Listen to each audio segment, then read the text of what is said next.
boa noite. Estamos aqui com mais um programa Cenário Global e hoje é uma edição especial. Iremos falar um pouco mais sobre os BRICS e também a criação desse banco de desenvolvimento desses 5 países que hoje fazem a maior diferença no mundo todo. Para começarmos, iremos apresentar um breve vídeo que irá explicar um pouco do desenvolvimento desses países, da aliança entre eles e também do desenvolvimento deste banco.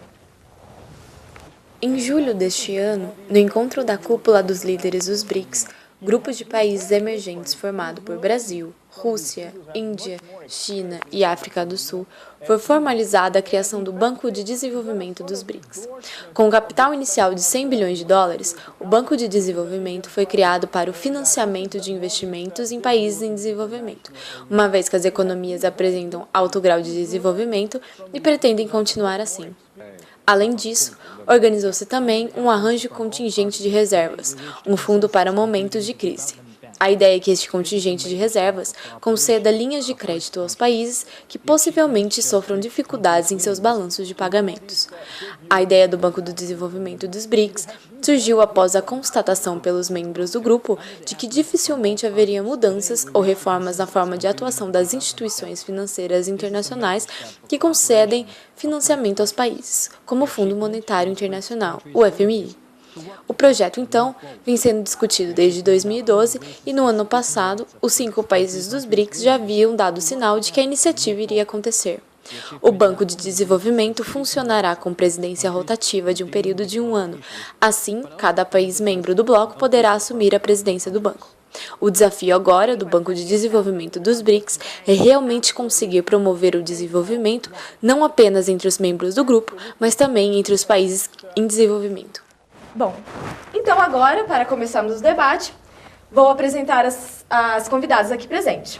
Primeiramente, a senhorita Ana Luísa Galvão, correspondente especial da Carta Capital, senhorita Isabela Souza, membro da CEPAL das Nações Unidas, e a senhorita Marina Pimentel, professora doutora do Instituto de Economia de Harvard. Primeiramente, gostaria de passar a palavra para a senhorita Ana Luísa Galvão, para ela falar um pouco mais da opinião sobre a criação desse Banco de Desenvolvimento dos BRICS. Boa noite. Obrigada. Boa noite.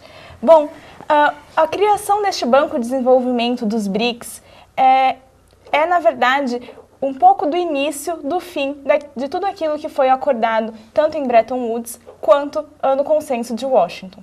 Então, mostra um pouco da emergência do multilateralismo no cenário internacional. Prova disso, por exemplo, é a atuação do do BNDES no continente africano, que hoje faz mais empréstimos para os países africanos do que o próprio Banco Mundial. O BNDES, então, é modelo de desenvolvimento para todos os países do BRICS. Obrigada. Muito obrigada, senhorita Ana Luísa Galvão. Gostaria de passar a palavra agora para a senhorita Marina Pimentel, visto que durante a palavra de Ana Luísa Galvão eu vi uns movimentos de negação. Que você gostaria de se pronunciar a partir desse assunto? Obrigada. Bom, eu acredito sim, gostaria de ressaltar a importância da atuação dos países no BRICS. É um esforço válido, tendo em vista que é de países que têm tido grande importância no cenário mundial. Contudo, a configuração do Consenso Washington ainda atende às necessidades econômicas do mundo como um todo. Então, esse banco não vai sobressair sobre as ações de instituições já estabelecidas, como, por exemplo, o FMI e o Banco Mundial. Muito obrigada, senhorita. Bom, agora gostaria de passar a palavra para a senhorita Isabela Souza para expressar a sua opinião também. Muito boa noite. Boa noite, Laura. Boa noite, telespectadores. De fato, o Banco de Desenvolvimento dos BRICS representa, sim, mais uma forma de despontamento desses países emergentes nesse cenário global e multilateral de atualmente. Contudo, uma análise sobre o funcionamento e o bom funcionamento do banco deve ser feita a longo prazo, uma vez que existem vários fatores que devem ser analisados se serão mantidos, como, por exemplo, a equidade dentro do grupo. Muito obrigada. Então, deu para perceber que a senhorita Ana Luísa e Isabela, existe um contraponto entre a opinião de vocês.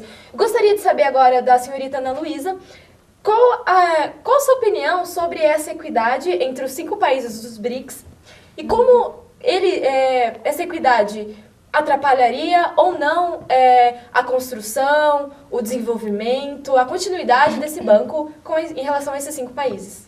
Tudo bem.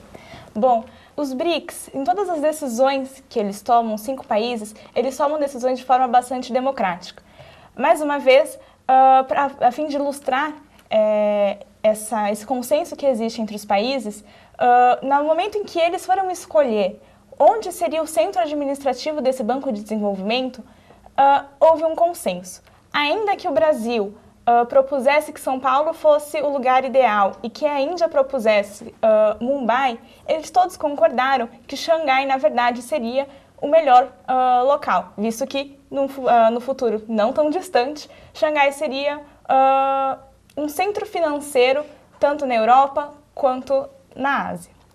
E, mais uma vez, a criação desse Banco de Desenvolvimento, ele mostra a insatisfação dos países do Hemisfério Sul com a atual configuração dos centros financeiros que se concentram no Ocidente.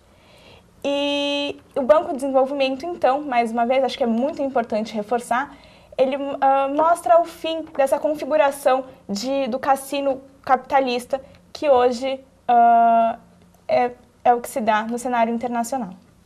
Muito obrigada. Senhorita Isabela, tem algo a acrescentar? Claro, quanto à equidade,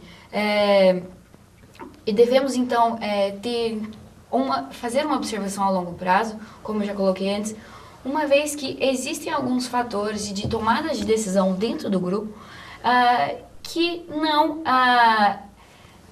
nos mostram com clareza a atividade e o consenso do grupo.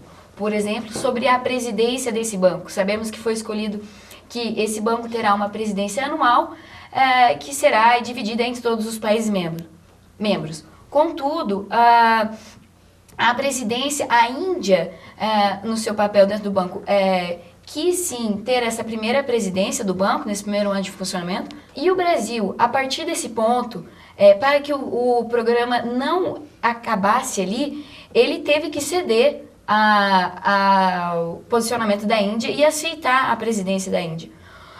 Contudo, volto à questão da equidade sobre a equiparação um voto, um país. Sabemos que ficou claro no discurso da China dentro das reuniões do BRICS que a China não queria que assim fosse as votações de decisão do bloco. Uma vez que a China, sim, tem uma participação maior no que concerne o dinheiro colocado nesse investimento e nesse projeto, a China gostaria de uma parte maior também nas decisões, então, de cotas de voto. Contudo, até hoje, o que prevaleceu foi um sinal da vontade do Brasil, que é um voto para cada um dos membros do bloco. Obrigada. Professora, a senhora tem algo a acrescentar? Sim, eu gostaria de ressaltar a importância do FMI ainda no cenário mundial, que mesmo ele funcionando pelo sistema de cotas, ele é sim muito importante no cenário mundial. E muito obrigada. Muito obrigada. Algumas das nossas convidadas querem propor um último discurso?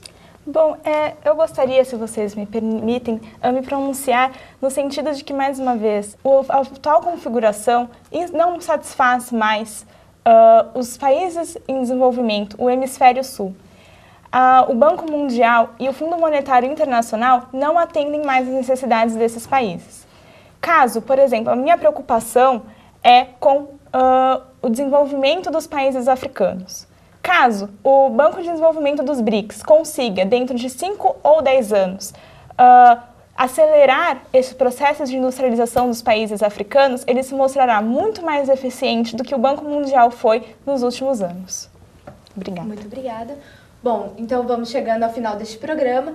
Gostaria de parabenizá-la na presença deste programa. Foi muita honra recebê-las aqui. E espero vocês, telespectadores, para o nosso próximo programa. Muito boa noite e obrigada!